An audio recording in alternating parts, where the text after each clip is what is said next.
Mlango wa pili 23 hadi 25. Ikawa Yesu alipokuwa Yerusalemu kwenye sikukuu ya Pasaka, watu wengi waliona ishara na miujiza aliyokuwa akifanya, wakaamini katika jina lake. Lakini Yesu hakujiaminisha kwao, kwa sababu aliwajua wanadamu wote. Hakuhitaji ushuhuda wa mtu yoyote kuhusu mtu, kwa kuwa alijua yote yaliyokuwa moyoni mwa mtu. Amen. Amen.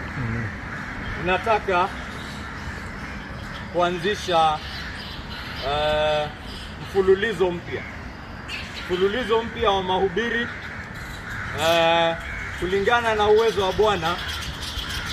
Majaliwa natumai tutaichukua kama Jumapili 2 au Jumapili 3 tukifanya mfululizo huu.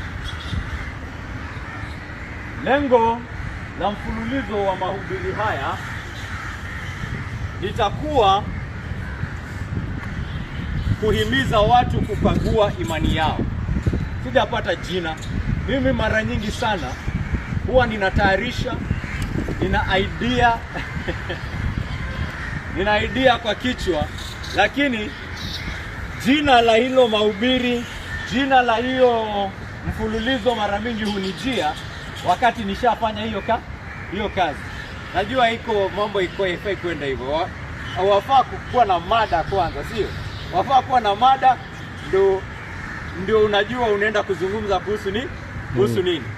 Ndio niko na hiyo mada kichwani, ni maneno ya kuchagua ya kuweka katika hilo jina. Wajua mada ni jambo ambalo linafaa kuwa na ujumbe wote katika sentensi moja.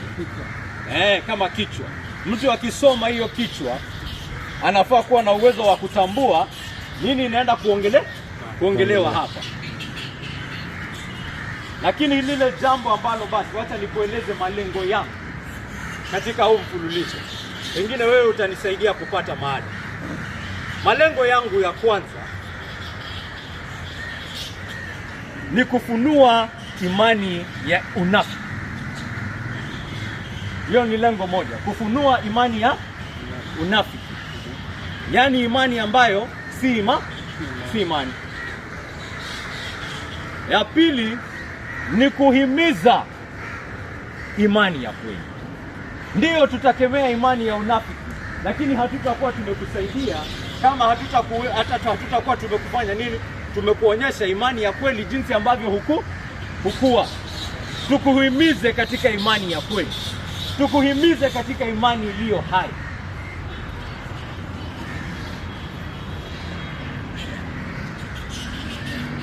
Na pia kuhimiza kila mmoja ambaye ni Mkristo afanye nini? Kulingana na amri ya Paulo. Paulo anawaamrisha Wakristo wa Korintho, anawaamrisha wajikague mioyoni mwao. Waangalie mioyo yao, waangalie fikra zao, waangalie hisia zao, waangalie matendo yao, waangalie yale mambo yanayowaendesha. Watambue kweli kama Kristo Yesu ndiye ambaye yafanya kazi ndani yao au la. Anawahimiza, anawaambia jiangalieni, jikague, jitambue. Usikae chini useme, mimi ni Mkristo, nilikaa chini mimi huenda kanisa, nilikaa chini nikasema mimi nimeamini. Kwa hivyo kwa sababu imesemekana yeyote aaminie amepata uzima wa milele, basi mimi ninasema nimeamini. Nasema ninajua hiyo ni mambo ya ukweli. Kwa hivyo basi mimi ni Mkristo. La hasha. Ukristo ni jambo kubwa sana. Ukristo si jambo dogo. Ukristo ni neema ya Bwana. Ukristo ni wenye dhambi kuchukuliwa kutoka dhambi yao. Ukristo ni wana wa jehanamu, wametolewa pale jehanamu na mkono wa Bwana, wameletwa kwenye familia ya nani? Wameletwa kwenye familia ya nani? Familia ya nani? Familia ya nani hiyo? Familia ya Mungu. Ulikuwa unamuasi huyu Mungu, sasa amekuingisha katika familia yake. Sasa wewe ni mtoto wake. Vile ambavyo baba anampenda mtoto, vile ambavyo baba anamjali mtoto, vile ambavyo baba anamfikiria mtoto, hivyo hivyo ndio Mkristo yuko, na tena zaidi na Mungu wake. Tunapomwita Mungu baba yetu, tunamaanisha nini? Baba. Baba. Father. Hatuisemi bure bure.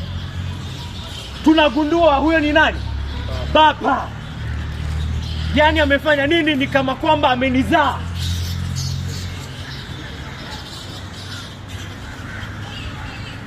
Hiyo ndio Kristo. Ananijali. Anajua ninachohitaji. Ananipangia maisha. Ananisaidia. Ananibeba. Ananipa roho wake. Yaani mimi ni mwana wa Mungu kiasi cha kwamba ninashirikiana na Mungu katika asilia yake. Hivyo ndio Petro anakuambia kama wewe ni Mkristo, wewe unashirikiana na Mungu katika nini? Asilia yake. Yaani uko na DNA ya nani? Ya Mungu. Wajua DNA? Wajua DNA? Hata Yohana anakueleza yule ambaye ni Mkristo ako na DNA ya Mungu. Ako na mbegu ya Mungu.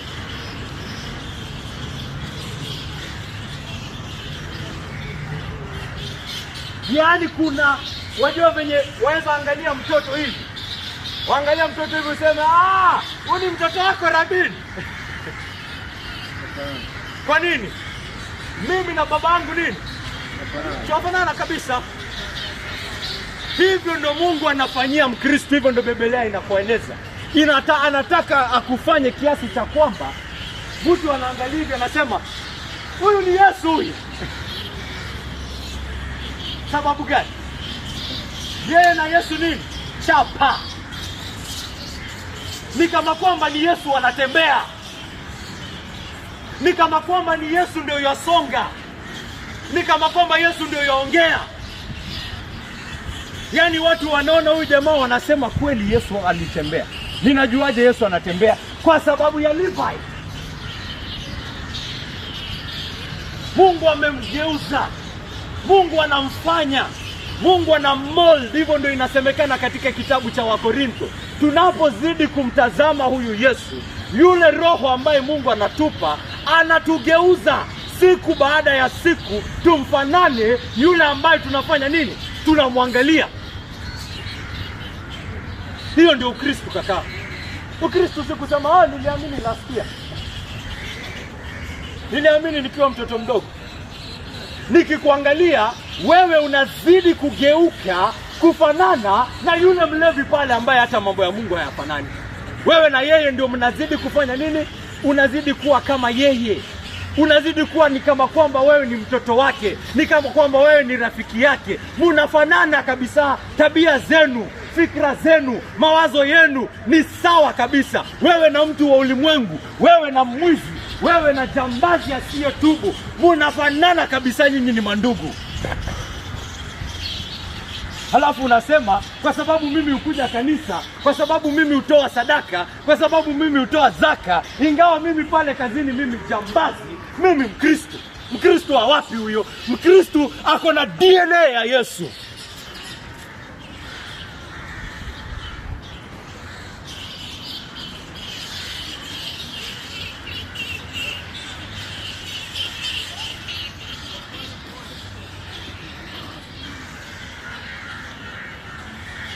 Ikawa Yesu alipokuwa Yerusalemu kwenye sikukuu ya Pasaka, watu wengi waliona ishara na miujiza aliyokuwa akifanya, wakaamini katika jina lake. Umesikia hiyo? Waliona Yesu, wakaona ishara zake, wakaona kazi alizokuwa akifanya, wakasema huyu ni wa kuaminiwa. Jambo kama hili halijasikika Yerusalemu yote, kipofu Jambo kama hili halijasikika Israeli yote, maji kakawa divai. Jambo kama hili halijasikika katika Israeli yote, yafunza hadi mapepo yatetemeka. Wakaamini katika jina lake. Wakafanya nini? Wakaamini. Lakini Yesu hakufanya nini?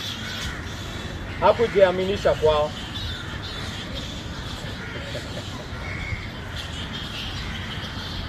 Yesu hakufanya nini? Yesu hakujiaminisha kwao. Kuna kuamini ambao hauna uhusiano na nani? Na Yesu. Ni wewe tu uko zako pale. Yesu mwenyewe hakujiaminisha kwao. Na inasemekana ni kwa sababu gani? Kwa sababu gani Yesu hakujiaminisha kwao? Aliwajua wanadamu wote. Hakuhitaji ushuhuda wa mtu yoyote kuhusu mtu. Yesu hakuhitaji kufunzwa. Hadi wanadamu wanakuanga hivi. Anakuja kwako kwa sababu sijui ya chakula ama nini. Kwa kuwa alijua yote yaliyokuwa moyoni mwa mtu. Ona, anaamini ama haamini huyu? Imeandikwa kwamba alikuwa anafanya nini? Anaamini. Lakini bado Yesu Kristo anajua yale ambayo yako moyoni mwake. Kwa hivyo hajiaminishi kwake. Hana uhusiano na yeye. Hamtrust. Hakai na yeye. Na yeye anasema mimi ni Mkristo. Mimi nampenda Bwana. Mimi namwamini Bwana. Lakini Yesu Kristo anasema huyo mimi na yeye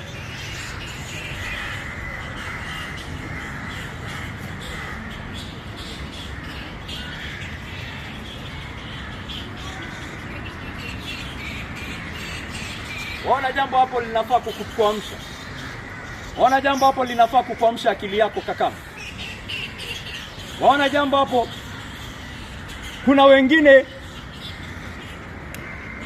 hata hapa katika kanisa letu ambao wanasema mimi ni Mkristo. Mimi ni Mkristo. Lakini Yesu anasema huyo simjui. Huyo simtambui mimi huyo.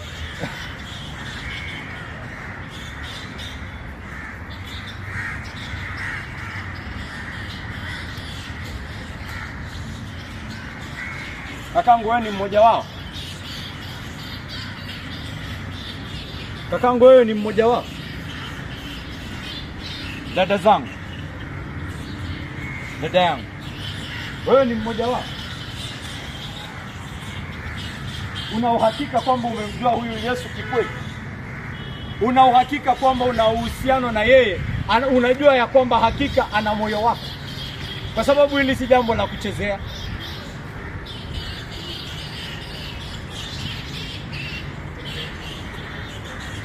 Wacha nikuhakikishie ya kwamba cha kwanza hakuna kuokolewa bila kumwamini Yesu. Hakuna. Imani ni lazima. Imani ni nini? Ni lazima. Lazima umwamini Yesu.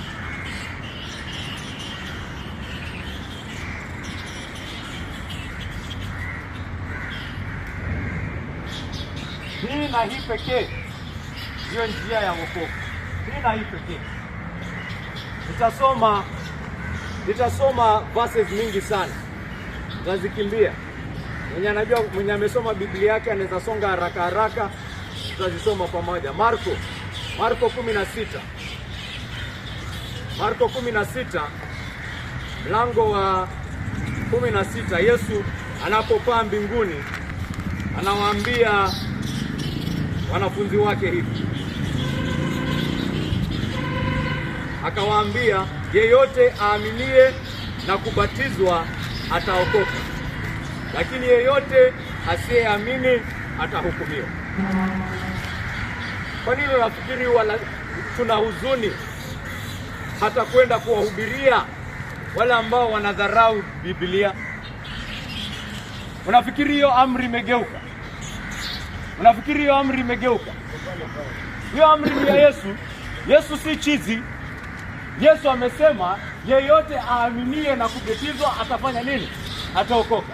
Yeyote asiamini atafanya nini? Atahukumiwa. Kwa hivyo niende kwa mtu aniambia hapana, mimi najua Yesu ni mtume. Nimwambie la hasha. Yesu mwana wa Mungu, na lazima uamini katika kazi aliyoifanya pale msalabani.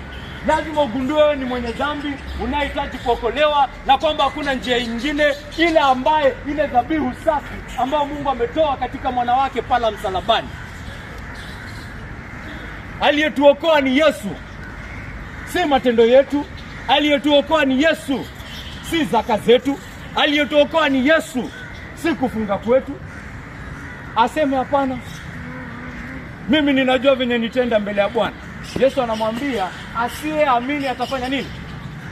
Atahukumiwa. Hiyo iko hapo.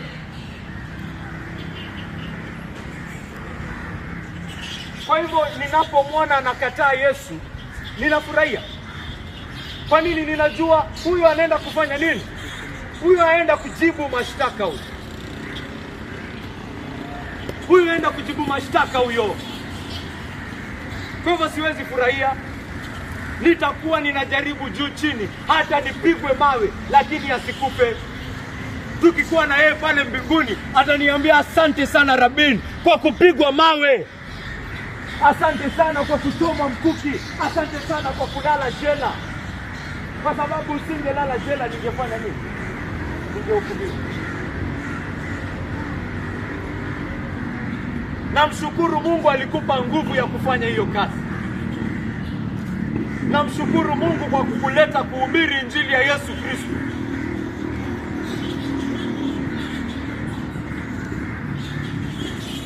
Waefeso wa pili mlango wa 8. Hii inakuwa ngumu kwa watu hawajasoma Biblia. Watu hawajasoma Biblia, hizi barua za page 2, page 3. Haujui pali iko. Wenye wanasoma tu wanajua baada ya Wakorintho naingia tu wa Galatia hapo, alafu Waefeso. Anafungua tu wanajua kiliko Warumi. Wakorintho wa kwanza, Wakorintho wa pili, hapo. Wa Galatia, Waefeso. Waefeso mlango wa 2. Mstari wa 8 yasema hivi: kwa maana mmeokolewa kwa neema, kwa njia ya imani, wala si kwa matendo yenu mema. Hii ni zawadi kutoka kwa Mungu. Mmeokolewa kwa neema. Kuokolewa kwenu ni zawadi ambayo hamfai. Kuokolewa kwako si ati ni kazi ulifanya. Mungu akasema huyu amefanya kazi nzuri, kama zawadi wacha nimpe nini? Wokovu. Kakangu nakwambia, yule mwizi sugu ambaye alikuwa hata amesulubishwa. Unajua kusulubishwa ilikuwa kitu mbaya sana. Kusulubishwa ilikuwa ati mtu yote tu anasulubishwa. Kusulubishwa ilikuwa ya wale watu, yani umelala jela, tumekupiga viboko, huyu ni kama kwamba aendi mali kokote. Huyu wacha apate ile aibu kubwa kabisa. Mwizi sugu pale msalabani, nakwambia kusulubishwa ilikuwa inaonyesha huyu ni mtu, yani dunia, sisi kama dunia tumesema huyu aende, huyu ana hii bure kabisa hii. Kusulubishwa ilikuwa kwa nini unafikiri walitaka Yesu asulubishwe? Ndio wamwaibishe kabisa. Yani kusulubishwa ilikuwa kitu, yani wanasema huyu tukimweka pale asulubishwe, yani kila mtu akikumbuka ile kitu utakuwa unakumbuka tu ni Yesu wapi? Msalabani pale ameaibishwa. Hiyo ndio kitu itakuwa kwa akili za watu, na hiyo ndio utukufu wa Ukristo, kwamba lile kitu ambacho waliweka pale kuaibisha, hiyo ndio utukufu wetu. Hiyo ndio tunasifu, hiyo ndio tunashukuru. Tunamsifu Mungu aliyeaibishwa, tunasifu Mungu aliyekejeliwa, tunasifu Mungu aliyetemewa mate, na ni furaha yetu kwamba alitemewa mate, kwa sababu tunajua ni alifanya ili nini? Ili tuokolewe. Kuteswa kwake Bwana ndio kulinipa wokovu. Kuaibishwa kwake Bwana ndio kuliniokoa. Kukejeliwa kwake Bwana wangu ndio iliniokoa.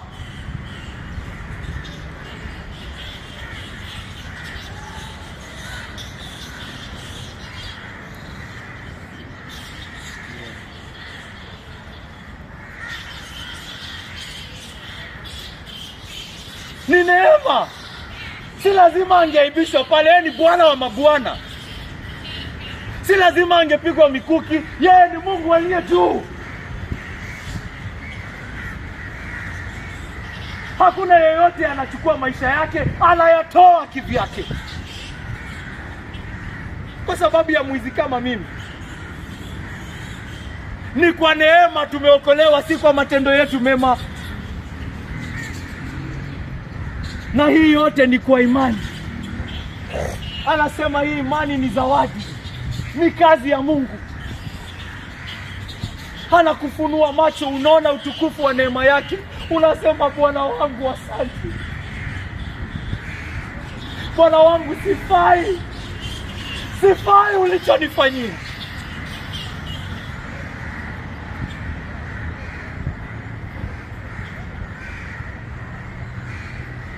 Na kama umeniokoa mtu kama mimi Bwana wangu, basi hakuna mtu hawezi okoa. Hakuna yule asiyeweza kuokolewa kama umeniokoa mwenye dhambi kama mimi.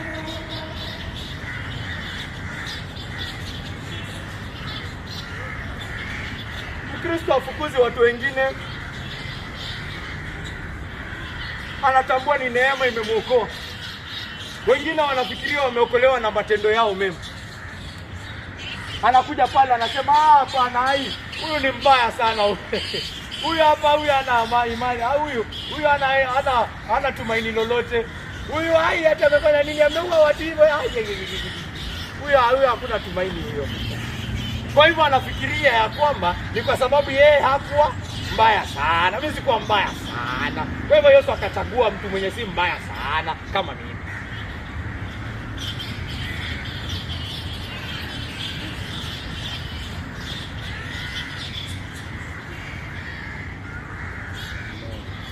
Wokovu wetu ni kwa njia ya imani.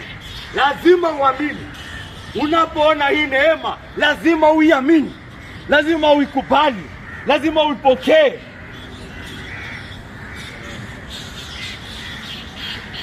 Imani jambo la lazima. Wagalatia iko kabla ya Waefeso, mlango wa 3. Mstari wa 26 unasema hivi.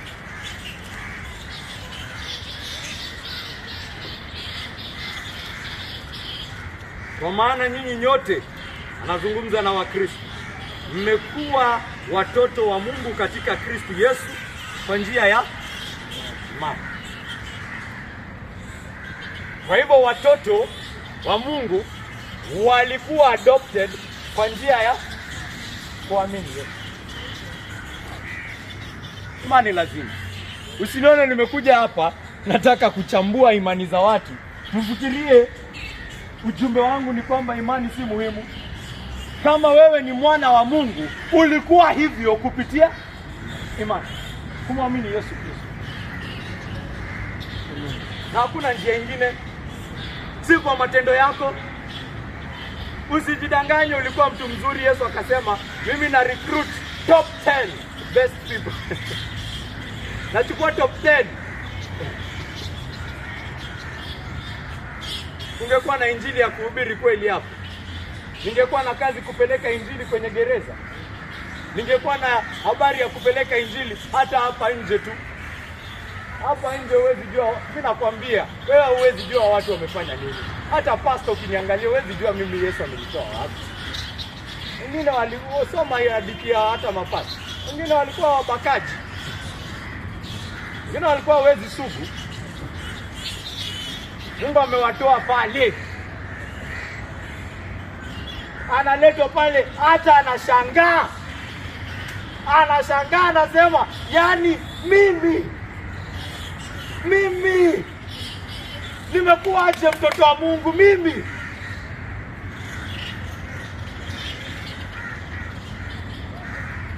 Anashangaa na Mungu anamhakikishia, yes, I have made you mine. I have taken you into my family. You are mine. Wewe ni wangu. Ni mimi nilikutafuta, ni mimi nilikukujia, ni mimi nilijifunua kwako, ni mimi nilifunua macho yako, na ni mimi nilikupa hii tuzo ya kuamini jina langu. Useme Bwana wangu na ukaniosha hata ukanisafisha. Katika kitabu cha Matendo ya Mitume unaona Paulo akisema tunasafishwa hata mioyo yetu kupitia nini? Imani. Kwa hiyo ni Petro ndio alisema kwa Jerusalem Council. Walikuwa wanajadiliana injili imetoka aje Israeli. Imeenda sasa Wagiriama ndio wanahubiriwa. Injili ilikuanga ya Waisraeli peke yake. Kwa hivyo ikaenda hata kwa Wagiriama na Wadigo na Waduruma na Wakisii na Waluya. Waisraeli hiyo ilikuwa kitu ya kawaida. Ndio akasema haya, Mungu amefungua njia, mlango wa nini? Wa imani hata kwa Wadigo. Hata kwa Wadigo siku hizi neno la Mungu, Mungu wetu Jehova, Mungu wetu Adonai, Mungu wetu Rafa, Mungu wetu Elroy, Mungu wetu Sabaoth yuahubiriwa kwa Wadigo. Na Wadigo wanaamini na Mungu anajidhihirisha miongoni mwa Wadigo. Hiyo ilikuwa jambo la kawaida kakangu. Ushaisoma Mdigo Old Testament? Ushaisoma Mduruma Old Testament? Nini unasoma pale? Si ni Waisraeli tu. Waisraeli wenyewe, Wadigo kumkubali Yesu ilikuwa kitu kubwa sana. Na Biblia inaandika hivi msione. Injili kufika kwako ni barabara, ni mlango wa imani umefunguliwa. Huyu anachukuliwa kuwa mwana wa Mungu. Huyu anachukuliwa kuwa mwana wa Abrahamu sasa. Israeli wanashangaa sana, walikuwa wanafikiria ni wao pekee. Walikuwa wanafikiria ni wao pekee.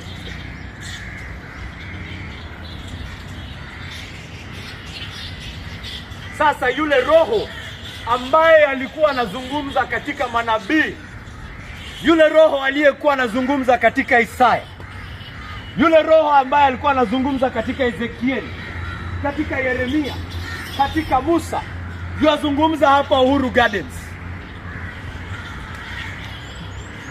Yule roho aliyekuwa anazungumza kupitia Mika na Hosea yuko hapa Uhuru Gardens, yuazungumza siku ya leo. Na si kupitia Mwisraeli.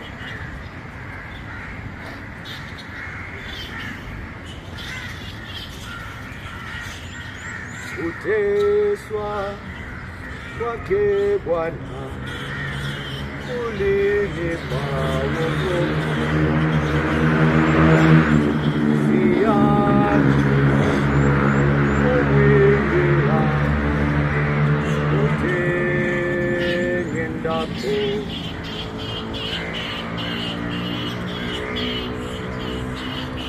Yohana mlango wa 3:18.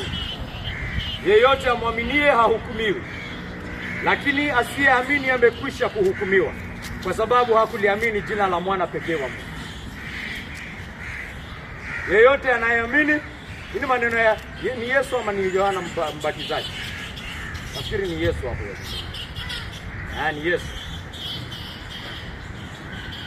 Yeyote amwaminie hahukumiwi, lakini asiyeamini amekwisha kuhukumiwa. Kwa sababu gani? Hakuliamini jina la mwana pekee wa Mungu. Kakaangu, ninapohubiri injili shtuka,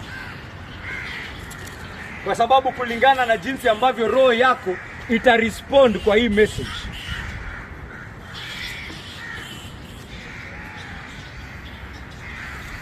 ndiyo ambayo inaonyesha kama umehukumiwa au la. Ambaye haamini amekwisha kuhukumiwa. Hukumu iko juu ya kichwa yake tayari.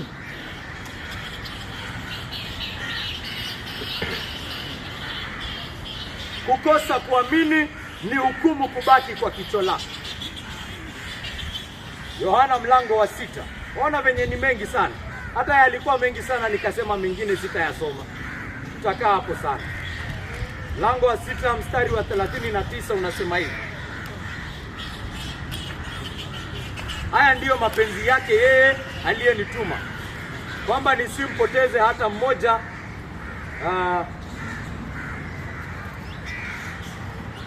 aliyonipa, bali niwafufue siku ya mwisho. Kwa maana mapenzi ya Baba yangu ni kwamba kila mmoja amtazamaye mwana na kumwamini awe na uzima wa milele, nami nitawafufua siku ya mwisho. Yeyote atakayemtazama mwana na afanye nini? Na muamini. Ni mapenzi ya Bwana kwamba nisifanye nini? Nisimpoteze hata mmoja. Yeyote atakayemtazama Yesu siku ya leo, umuwaze Yesu, muangalie, uone kazi aliyokufanyia na umwamini. Ni mapenzi ya Mungu. Yeyote ambaye ako hapa anafikiria kwamba Mungu atakuja aseme hapana, huyu sijui, atasema mimi ni mbaya sana, atasema mimi nimetenda. Wacha nikwambie, Yesu anasema ni mapenzi ya Mungu aliyenituma ya kwamba yeyote atakaye nitazama na aniamini nisimpoteze, bali nimfufue siku ya mwisho. Wacha hiyo ikuite, wacha hiyo ikutoe katika hiyo uongo ambao shetani anakuambia saa hii. Ati wewe umefanya mambo mabaya sana, wewe huwezi okolewa, wewe ushapeana roho yako kwa devo, wewe ushauza hiyo roho, ni yako ya kuuza, wewe ndio ulitengeneza hiyo roho, ni mali yako ndio ukapeana. La hasha, ni mali ya Mungu. Na Mungu anasema wewe ambaye umeuza roho yako, ni mapenzi yangu ya kwamba umtazame mwana wangu, nitailipia hiyo roho tena na damu ya mwana wangu. Na ni mapenzi yangu kwamba huyu mwana wangu asikupoteze, bali akufufue siku ya mwisho. That is what I want. That is my will. That is what I want for you. God wants you to be saved. God wants you to look at Jesus Christ. God wants you to look at Jesus Christ and believe on him. Amen.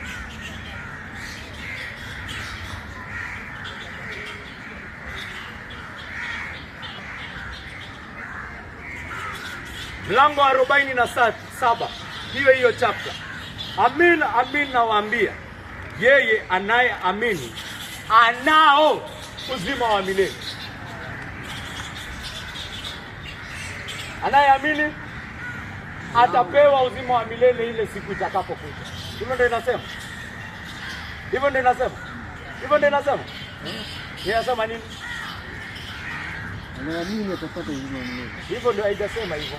Amin, amin nawaambia, yeye anayeamini anao uzima wa milele. Akana nini? Anao. Ako nayo. Amempokea Yesu. Tayari uzima wa milele uko wapi? Uko ndani tayari. Unafikiri mbinguni inaanza hiyo siku? Hiyo ndio maana ninakwambia ile imani inayoelezwa katika Biblia si ile ambao wengi ninaona wanaojiita Wakristo wako nayo. Imani ya Mkristo wa kweli tayari yuagundua yuko wapi? Yuko mbinguni tayari. Uzima wa milele ako nayo tayari. Ndio maana Yesu Kristo anawaambia watu, mwenye ananiamini hatawahi fanya nini? Hatawahi kufa. Hatawahi kufa. Unasema lakini Wakristo wengi wamekufa. Yesu Kristo anasema hawakukufa. Walikuwa na uzima wa milele. Kuna uchungu fulani wa kifo ambao Mkristo hatawahi fanya nini? Hataionja. Kuna uchungu fulani wa kifo ambao Mkristo hatawahi onja. Kwa sababu gani? Alikufa ndani ya nani? Alikufa ndani ya nani? Ndani ya Yesu. Hiyo kifo tayari ni yake. Kwa nini umesamehewa? Sababu ushafanya nini? Ushalipiwa. Ulilipa wapi? Ndani ya Yesu. Kwa hivyo kama uko ndani ya Yesu umelipiwa kweli. Kama uko ndani ya Yesu umelipiwa kweli. Uko ndani ya Yesu. Na umeunganishwa aje na Yesu? Kupitia barabara ya imani. Anayemwamini yuko ndani ya, yuko ndani yake. Hivyo ndio tunafunzwa kwa kitabu cha Warumi. Uko ndani. Na kama hauko ndani uko nje. Hawezi kuwa ndani na nje.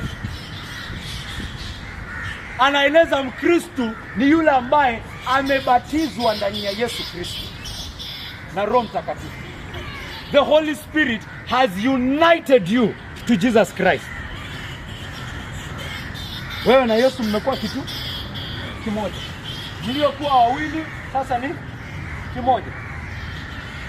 Uzuri wote, uadilifu wote, haki yote aliyotimiza sasa inakuwa ni haki ya nani? Yako. Na wewe na uovu wako wote na dhambi yako yote na hukumu yako yote inakuwa ni ya nani? Ni yake. Si ndio ameibeba? Si ndio aliibeba?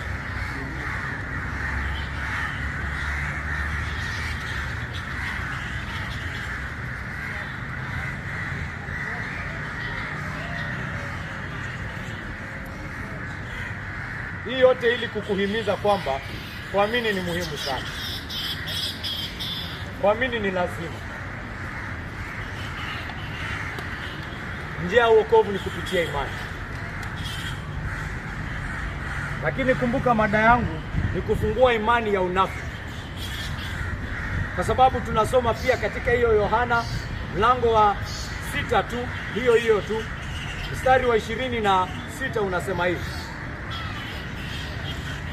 Yesu akawajibu, amin amin nawaambia, ninyi hamnitafuti kwa kuwa mliona ishara na miujiza, bali kwa sababu mlikula ile mikate na mkashiba.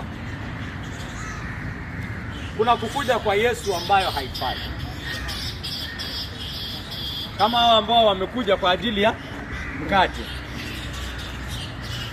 Yesu anawaambia sasa, mmekujia mkate. Hii mkate hata itawasaidia. Enye mmekujia, mlikula jana mkate nimewalisha. Mimi mwenye anakuja kwangu anakuja kukula mkate ambao ni nani? Mimi ndio mkate mnafaa kukujia. Sio mkate niliwalisha jana yenye mnakula, jioni mshafanya nini? Jioni ishaenda. Unahitaji ingine, njaa imerudi. Anakuambia kuja ukule mkate ambao ukionja unapata uzima wa milele. Ukikunywa hii maji kiu inaisha, hata wewe unakuwa kisiwa. Fountain kwa Kiswahili inaitwa aje? Kisiwa ni ile. Ile mahali maji inatoka, fountain. Hapo ukikunywa hii maji, wewe ndio unaanza kububujika maji ili upewe wengine wenye kiu maji wa kunywa. Ni kama kisiwa.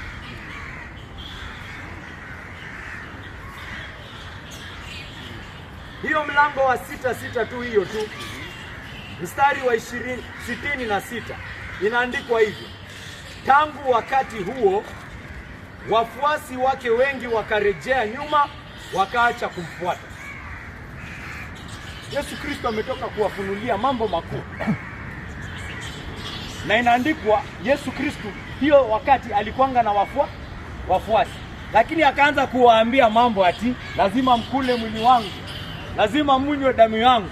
Hakuna yeyote anayekuja kwa Bwana ila Baba yangu amvute. Hamwezi kumpokea kwa Bwana, hamwezi kunipokea mimi ila Baba yangu awavute. Anaanza kuambia mambo kama hayo. Wengine wanasikia moyo wao imefanya nini? Imechafuka. Maneno ambayo Yesu anawaambia haipati nafasi moyoni mwao. Na walikuwa wafuasi. Hao ni watu walikuwa wanaamini. Si ndio maana walimfuata. Lakini Yesu anapowapea maneno yake wanafanya nini? Wanakasirika na yeye. Wanatoka hapo wanasema ikaandikwa wanafunzi wake wengi, si wawili ama watatu, wengi wakaacha kumfuata. Na walikuwa wafuasi. Na Yesu anawaambia haya maneno ninayowazungumzia ni roho na uzima. Kwa hivyo mwenye haya maneno yangu ambayo ninayasema, kama hayapati nafasi moyoni mwenu, ni roho na uzima, haipati nafasi. Unapenda nini? Kifo. Ni roho inapenda kifo. Ndio maana haya maneno ninayoyasema kwako yanakukwaza.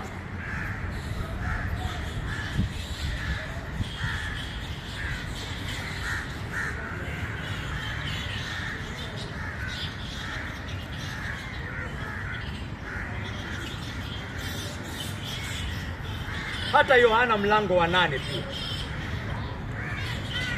Yohana mlango wa 8 imeandikwa Yesu aliongea maneno fulani pale. kwamba yeye na yeye peke yake ndio nuru ya ulimwengu. Baada ya mazungumzo hayo ikaandikwa, aliposema maneno haya wengi wakamwamini. Imeandikwa hivyo.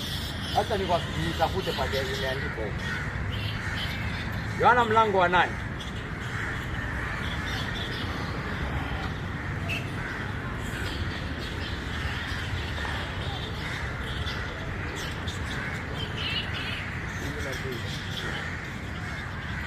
Mlango wa 30 ndio yasema hivi.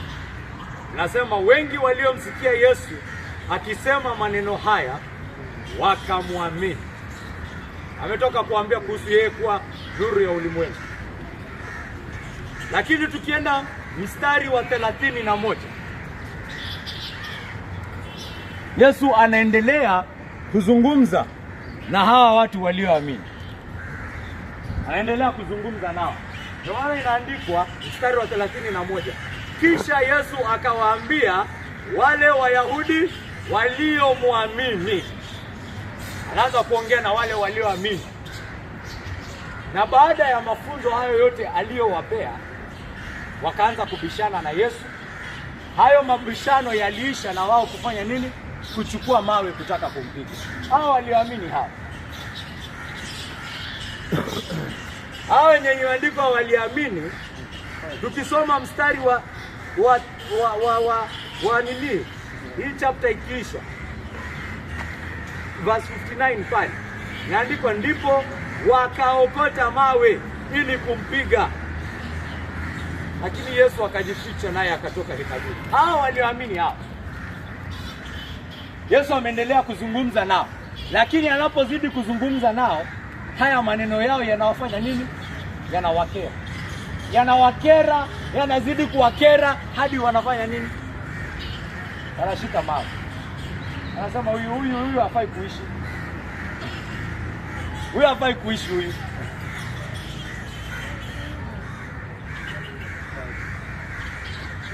Na walikuwa imeandikwa hapo, walikuwa wanafanya nini?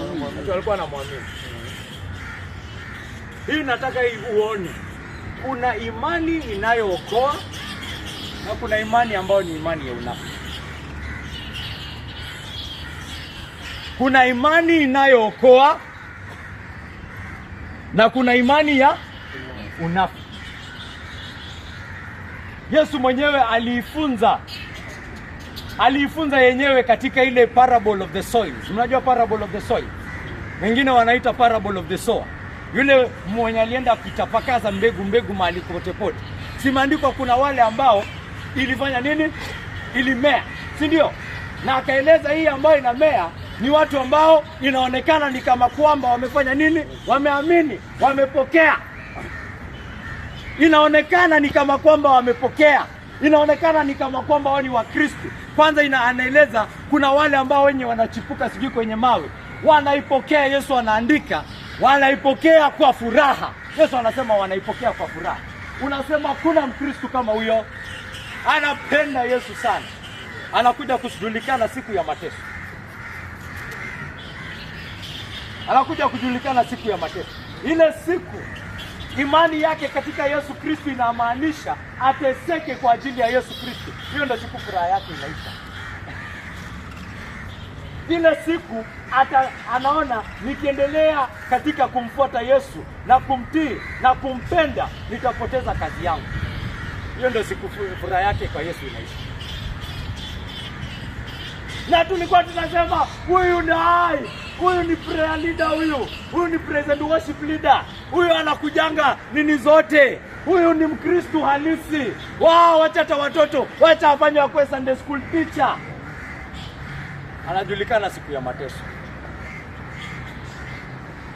Kuna mwingine Yesu anasema ako pale amepokea, inaonekana ni kama kwamba hata imemea hadi imezaa matunda, lakini imemea kwenye miba. Yaani miba inaifanya nini? Inaitoboa. Anasema huyu ni yule ambaye anapenda ulimwengu. Kwa hivyo mapendo yake ya ulimwengu unamzuia kuishi katika uhuru wa Yesu Kristo. Anakosa kuzaa matunda. Anavutiwa na Yesu ndio, lakini anavutiwa na raha za dunia tu, kiasi cha kwamba yuko tayari kumdharau Yesu, kudharau sheria zake ili afanye biashara. Yaani ni raha za dunia zimefanya nini? Zimemvuta. Na tulikuwa tunaangalia tunasema huyu ameamini. Alafu anakuja anasema ndio, si amesema yeyote amwaminie hatapotea.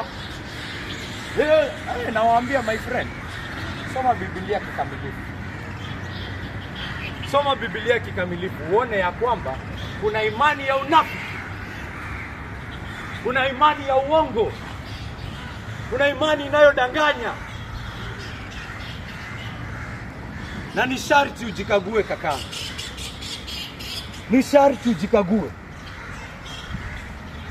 Ni sharti ujiangalie.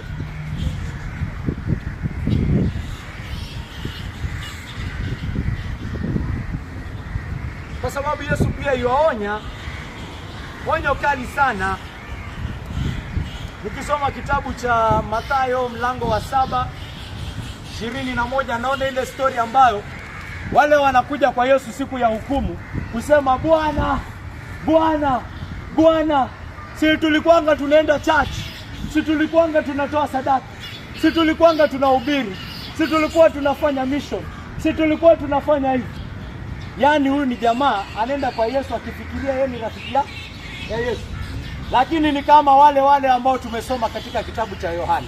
Yeye anaamini lakini Yesu hamwamini yeye. Yesu anamwambia, mimi sikuwahi nini? Mimi sikujui. Mimi hata sijawahi kukujua wewe ni nani. Who are you? Mathayo mlango wa 7:21 hadi 23. Who are you? I never knew you.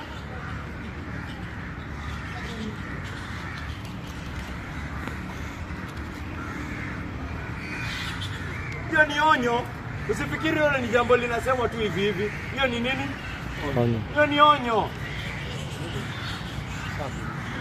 Hiyo ni onyo. Yeyote anayefikiria yeye ni Mkristo, onyo ndio hiyo onyo haikuji kwa mtu si Mkristo, si ndio? Mtu si Mkristo haiti Yesu Bwana Bwana. Mtu si Mkristo afikiria ati alikuwa anafanyia Yesu vitu, si ndio? Hiyo ni onyo kwa wale ambao wanafikiria wao ni wa Yesu.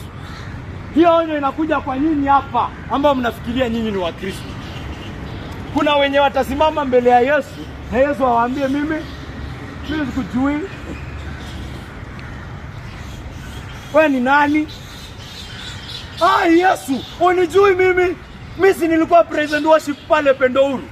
Mimi si ndio nilikuanga naongoza service hapo kila saa, ndio umenisahau?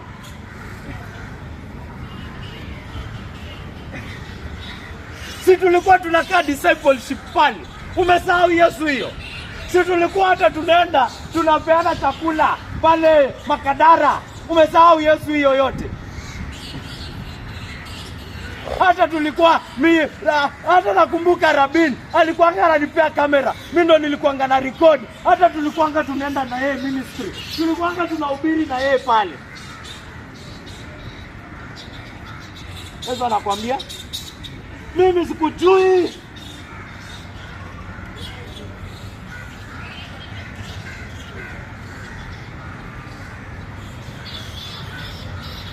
Who are you? Mimi na wewe hata hatujawahi fanya nini. Hivyo ndio inasemekana, isemekani ati nilikujua ukaniacha. Anasema mimi na wewe hatujawahi kuwa na uhusiano. Mimi na wewe hatujawahi juana.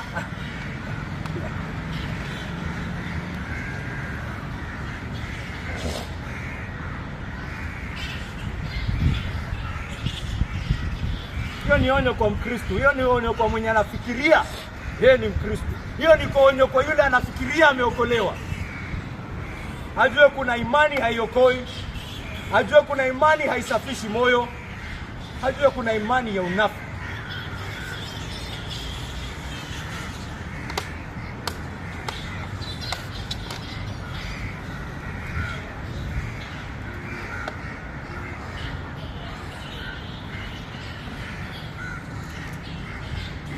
unaweza kuwa umepata hisia kubwa kubwa, mawazo makubwa makubwa kuhusu Mungu na Yesu, lakini Biblia inasema, wacha nikwambie wewe, na hiyo mawazo yako yote na hiyo maarifa yako yote kuhusu Mungu na Yesu Kristo ambayo unafikiria ni kubwa sana, anakuambia haujakaribia shetani. Shetani anajua nyingi kuhusu Mungu kuliko wewe. Shetani huyo mwenye anaenda kuchomeka anajua mambo kuhusu Mungu, anajua mambo kuhusu utukufu wa Mungu ambao wewe hata haijaingia kwa akili yako, na anaenda motoni. Mapepo yanamjua Yesu. Mapepo yalikuwa yanamwona Yesu, yanasema nini? Mmesoma mapepo yalikuwa yanaambia Yesu nini? Yalikuwa yanamwambia wewe toka hapa wewe. Yalikuwa yanamwambia hivi. Yalikuwa yanamwambia tunajua wewe ni nani. Wewe ni mtakatifu wa Mungu yule. Huyo ni yule ambaye alizungumziwa na kina Isaya. You are the holy one of God. We know who you are. Mengine anamwambia Yesu, usitutume jehanamu wakati yetu haijafika. Tafadhali. Yanatambua Yesu ako na nguvu ya kufanya nini? Kuzihukumu.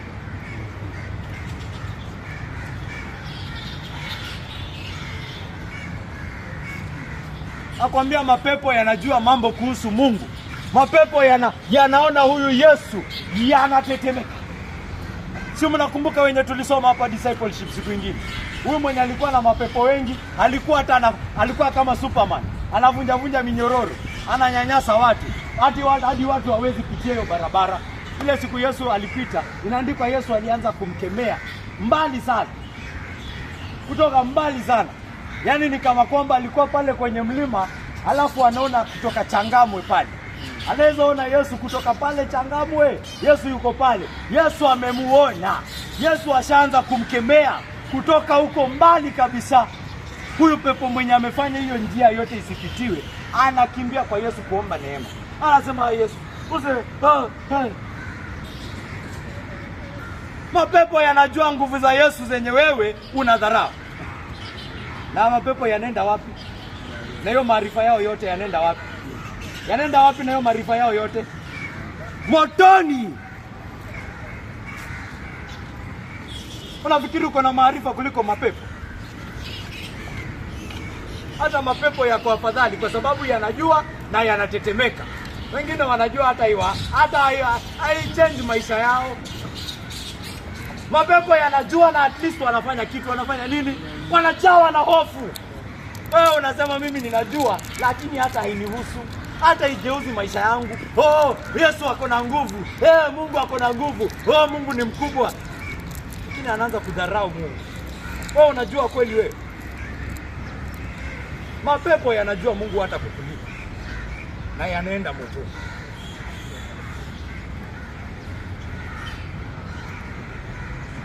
Wengi wanasoma Biblia zao, hata wanafanya kazi ya uinjilisti kama kina Dimas. Dimas alikuwa hata anateseka pale na Paulo, lakini si alianguka mwisho, na bado waje kupotea. Sitaki yeyote anayekuja katika hili kanisa awe miongoni kwa hiyo nambari. Sitaki yeyote ambaye anahusiana na sisi awe katika hiyo nambari. Sitaki hata mmoja hapa awe katika hiyo nambari ya kuambia Yesu, Yesu huwezi kuwa unijui. Huwezi sema kitu kama hiyo Yesu. Yesu adanganyi. Yesu si mwongo. Akisema yeye na wewe hamjawahi kuwa na uhusiano, ni kwa sababu wewe na yeye hamjawahi kuwa na uhusiano. That is the reason why. That is the reason why. Akisema mimi na wewe hatujai juana, ni kwa sababu mimi na wewe hatujai juana. Umekuwa ukijidanganya. Umekuwa ukiishi katika uongo. Umekuwa ukijilagai.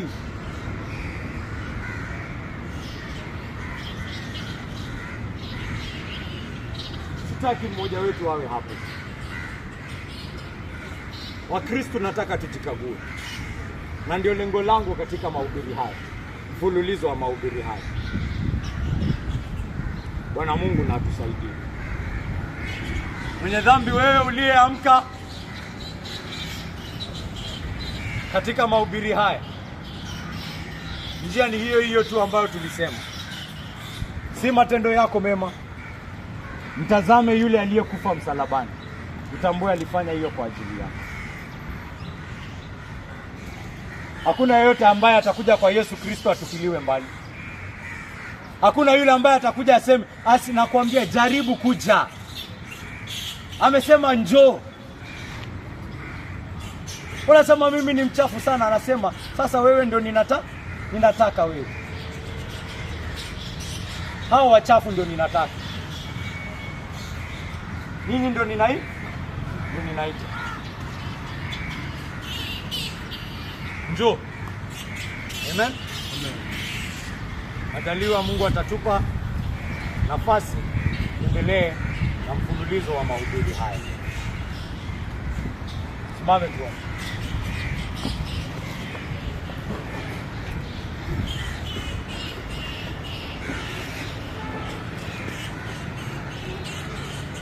Mwenyezi Mungu wa milele, nakushukuru na nakutukuza Baba yangu mkuu kwa sababu ya wema wako na ile neema ambayo umetujalia katika Yesu Kristo mwanao. Nakushukuru Mungu wangu kwa ile nafasi, ile fursa ambayo umetujalia hapa siku ya leo. Wengi wamekutana nasi hapa siku ya leo Mungu Baba, wakapata kusikia neno lako Mungu wangu. Umetujalia roho wako Mungu Baba ili ukweli wa maneno haya yapate kusikika.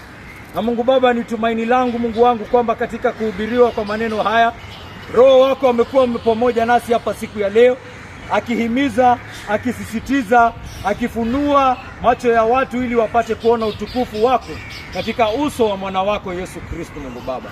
Wengi wapate kuja kwake Yesu Kristo, wengi wapate kuoshwa, wengi wapate kuokelewa Mungu Baba, wengi wapate Mungu Baba kutolewa kutoka njia za dhambi, njia ambazo za kifo, njia zinazoelekeza Mungu Baba katika lile ziwa la moto liwakao milele na milele Mungu wangu.